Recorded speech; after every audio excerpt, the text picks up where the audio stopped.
We must pay homage to him.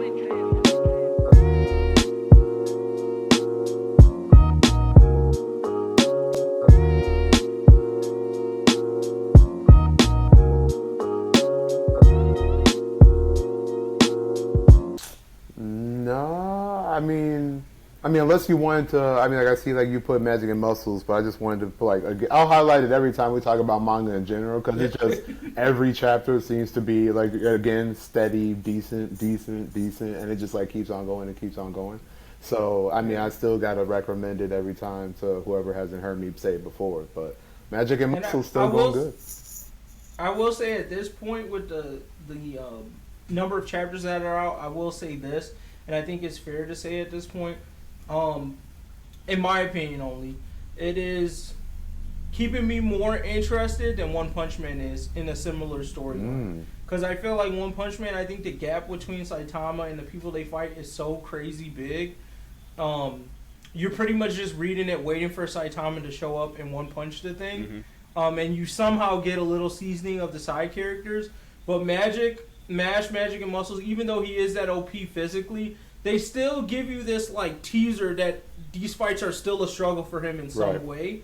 And they spend enough time developing the side characters. To me, I feel like it is more of a, I don't know if mature is the right word, but I'll use mature storytelling of like that Saitama, this guy is just a goat for no reason type of storyline.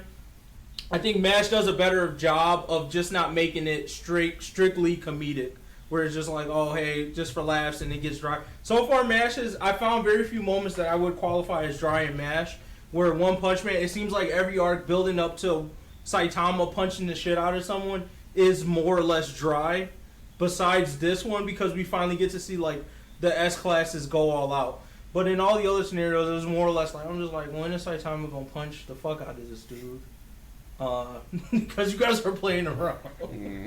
No, that's true. So, I mean, like, because in Magic, I mean, pretty much as you said, in Magic and Muscles, where like Homie's physical, attributes still end up beating the guy. It's still a fight, more or less. It's just It's not a complete blowout. It's still a fight, and even more so where I believe we've already seen a couple of times where he needed help to do at least what he needed to do, in the sense where One Punch Man literally never does need help. He's just broken. He's going to win very easily, and that's just it. That's just all. Magic now, it's like the main character is truly now a part of the plot and the story, compared to just One Punch Man, who sits above everything. So it's just refreshing.